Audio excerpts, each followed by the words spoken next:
तारीख 13 दिसंबर भारत के पार्लियामेंट के अंदर एक बहुत बड़ी सुरक्षा चूक हुई थी।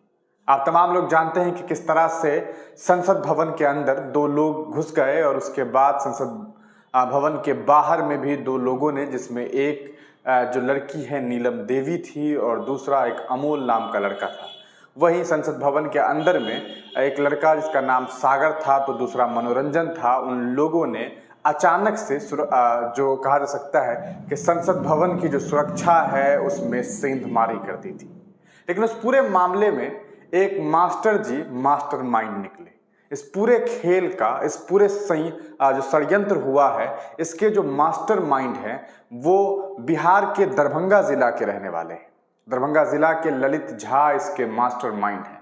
वैसे तो ये कोलकाता में रहते थे और कोलकाता में इन्हें लोग मास्टर जी कहा करते थे, लेकिन मास्टर जी जिन्हें कहा जाता था उनके बारे में किसी ने ये नहीं सोचा था कि संसद भवन के अंदर वहाँ सेंधमारी करने वाला ये लड़का जिसे हम लोग मास्टर जी जानते हैं वो मास्टरमाइंड निकलेगा। इस पूरे मामले के बाद जब जांच पड़ताल शुरू हुई तो मालूम चला कि किस तरह से संसद भवन के अंदर वहां की सुरक्षा में सेंधमारी करने वाले जो लोग थे उसके पीछे जो सबसे बड़ा चेहरा था वो ललित झा था।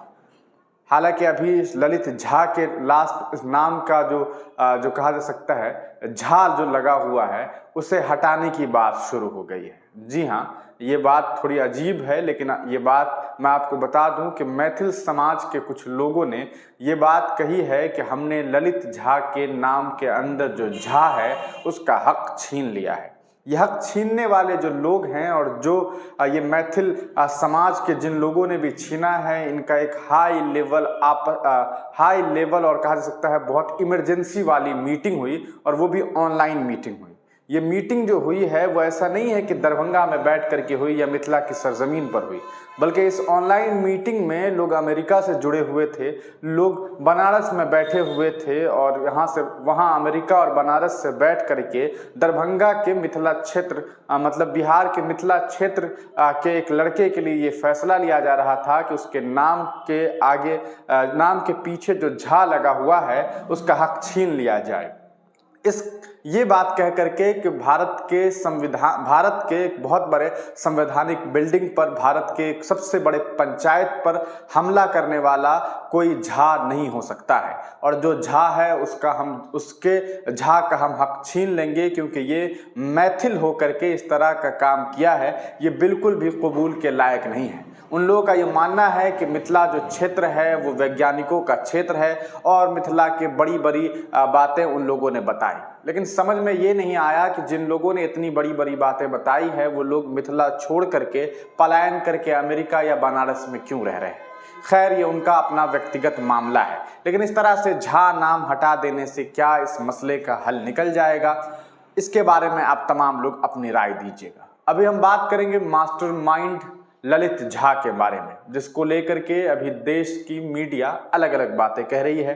कुछ लोग इसे आरोपी कह रहे हैं, कुछ लोग इसे जो है ये बता रहे हैं कि इसने जो काम किया ये आरोपी है, कुछ लोग अलग अलग तरह के लफ्ज़ों का इस्तेमाल कर रहे हैं।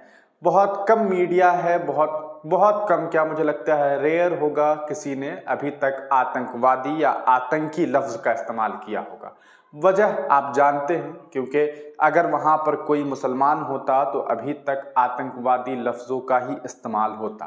खैर, इसमें जांच होनी चाहिए और जांच इसलिए होनी चाहिए कि आखिर इसके पीछे की वजह क्या है। ललित झा के पिता जो हैं वो एक पंडित जी हैं। पंडित जी जो हैं वो कोलकाता में रहते हैं। कोलकाता के आपको बता दें कि कोलकाता में रविंद्र सरानी एक जगह है, उसी के आसपास, और रविंद्र सरानी जो एरिया है वो काफ़ी क्राउडेड एरिया है, वहाँ पे लोग रहते हैं।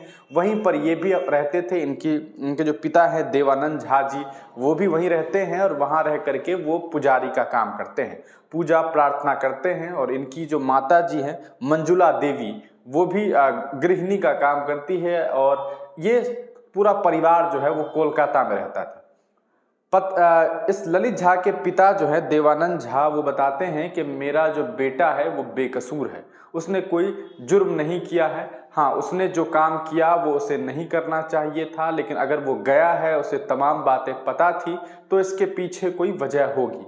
हालांकि उन्होंने ये बात कहने से पूरी तरीके से इनकार किया कि मेरा बेटा जो है वो किसी भी तरह के संगठन से जुड़ा हुआ है। उनका ये कहना है कि मेरा बच्चा बहुत अच्छा है, वो बच्चों को पढ़ाया करता है, वो लोगों की मदद करता है, और वो इस तरह के मिजाज का लड़का है ही नहीं कि वो कभी भारत के साथ खिलवाड़ करे। लेकिन आपने देखा कि किस तरह से भारत की सदन के अंदर इन लोगों ने हंगामा किया, और उसके बाद पूरे देश ही में नहीं बल्कि दुनिया भर में इसको लेकर के चर्चाएं हुई।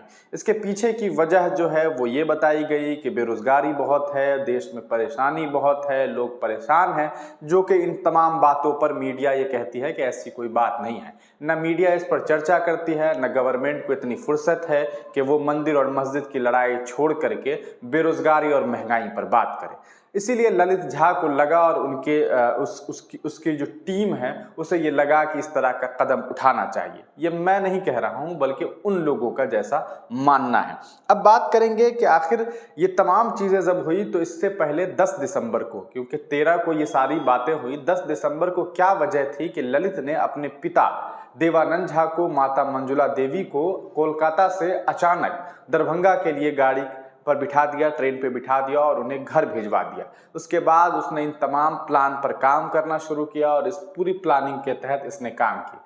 इसने जो किया, इसका काम ये था कि ये पूरी तरीके से उसकी वीडियो को बाहर से, संसद भवन के बाहर से इसने तमाम वीडियो को शूट किया, और उसके बाद वीडियो बना करके इसने अपने एक दोस्त जिसका नाम नीलाक्षा ऐश करके है, उसे इसने वीडियो भेजा, जो कि एक एनजीओ में काम करता है, दो अलग एनजीओ में।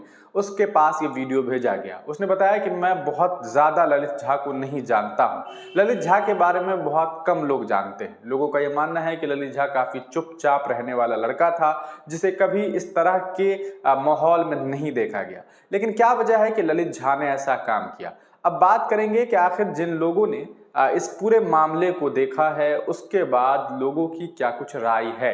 सबसे पहले बात करें कि इनके ऊपर अभी तक क्या कुछ हुआ है। यूएपीए के तहत इन लोगों पर केस किया गया है। यूएपीए का मतलब होता है कि उनके ऊपर देशद्रोह का केस शुरू किया गया है, उसके तहत कार्रवाई होगी। इस बीच दरभंगा पुलिस, खास करके दरभंगा की जो बहेरी थाना है, वहाँ की जो पुलिस है, ये इन लोगों से, इनके माता पिता से, खास करके जो इनके पिताजी हैं देवानंद झा से, मंजुला देवी से 1 घंटे की पूछताछ भी हुई थी। पूछताछ के बाद वो लोग चले गए, और उन लोगों ने, और खास करके इनके जो पिता हैं, ललित जी के पिता, ललित झा के जो पिता हैं देवानंद झा, उनका ये कहना है कि मेरे बेटे के साथ अगर कुछ होता है, अगर उसे परेशान किया जाता है या उसे प्रताड़ित किया जाता है, तो ये बिल्कुल भी अच्छा नहीं होगा। उनकी माँ ने ये बात कही है कि मैं न्यायालय में भी जाऊंगी, और न्यायालय जा करके इस पूरे मामले को लेकर के लड़ाई लड़ूंगी। घर के मुताबिक अगर घर के हालात को देखें तो काफ़ी छोटी फैमिली से रहने वाले ये लोग हैं। ललित झा के पिता का कहना है कि मेरे बेटे ने कुछ ही महीने पहले मुझसे 7 लाख रुपए मांगे थे। 7 लाख रुपए मांगने पर मैंने जब उससे पूछा कि तुम्हें 7 लाख रुपया क्यों चाहिए, तो उसने जवाब दिया कि मैंने नीट की परीक्षा दी थी और मैं क्वालिफाई हो गया हूँ। इस बीच आपको बता दें कि ललित झा की उम्र 28 साल है।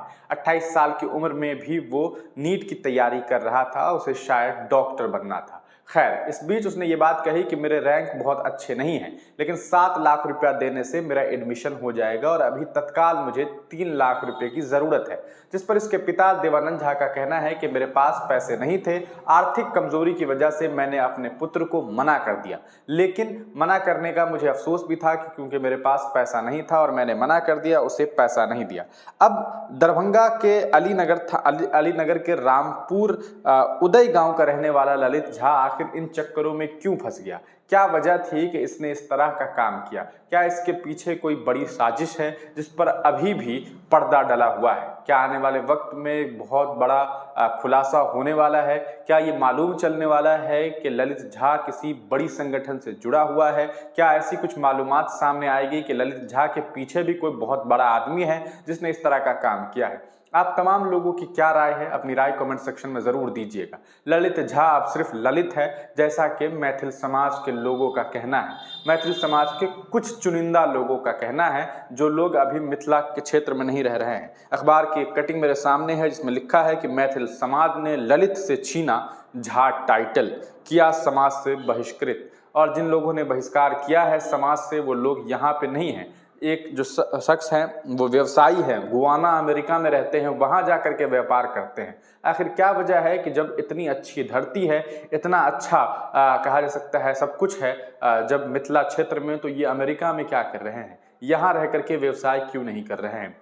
कुछ लोग इस पर भी सवाल खड़ा कर रहे हैं कि अमेरिका और बनारस में बैठ करके लोग बिहार के दरभंगा के एक छोटे से गांव के कस्बे के रहने वाले इंसान का झा का टाइटल वो लोग हटा दे रहे हैं, जो लोग मिथिला क्षेत्र में रह करके मिथिला के विकास की बात तो नहीं करते, बस ये कहते हैं कि मिथिला जो है वो कवि, कोकिल, विद्यापति, महर्षि विश्वामित्र, ऋषि कनाद, जयमिनी और गौतम जैसे विद्वानों की भूमि रही है। लेकिन अभी क्या है, इस पर इन लोगों ने गौर व फिक्र क्यों नहीं किया। क्या ऐसे किसी के टाइटल हटा देने से टाइटल हट जाता है? क्या आप ये कह देंगे कि हम मानते ही नहीं हैं कि ये झा हैं, तो इससे सारा कुछ क्लियर हो जाता है? ये थोड़ी अजीब बात है। इन तमाम मुद्दों पर आपकी क्या राय है, अपनी राय कमेंट सेक्शन में जरूर दीजिएगा। आपको बता दें कि ललित झा से पूछताछ लगातार जारी है। अब देखना यह है कि आने वाले वक्त में निगोशिएशन के बाद क्या कुछ जो है खुलासे होते हैं। लेकिन रही बात इस पूरे मामले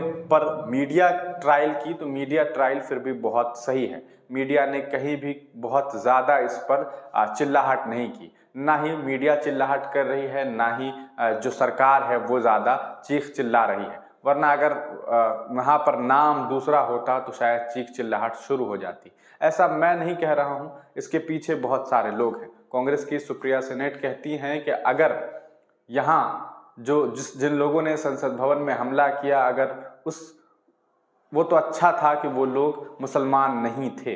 ये बात क्यों कही गई होगी, आप खुद सोचिएगा। बिहार के ललन सिंह कहते हैं कि शुक्र है कि वो लोग जिन लोगों ने सेंधमारी की वो मुसलमान नहीं थे, वरना अभी तक न जाने क्या कुछ हो गया होता। इसमें कहीं न कहीं पूरी सच्चाई है कि अगर सामने वाला इंसान मुसलमान होता तो वो भी आरोपी नहीं बल्कि आतंकवादी होता। अपनी राय कमेंट सेक्शन में जरूर दीजिएगा। तब तक के लिए दीजिए इजाजत, फिर मिलेंगे किसी नई वीडियो के साथ, किसी नई पेशकश के साथ।